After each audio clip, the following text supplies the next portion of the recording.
Hey guys! Welcome to my vlog. It's me, Cherry Brown.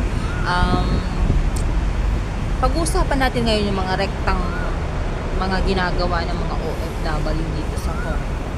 Sobrang sipag nila guys.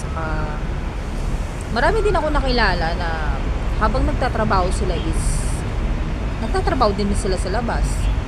Kaso minsan marami tayong mga bawal na hindi sinusunod dito sa Hong Kong, yung mga policies nila kagaya ng mga ibang OFW, di ba?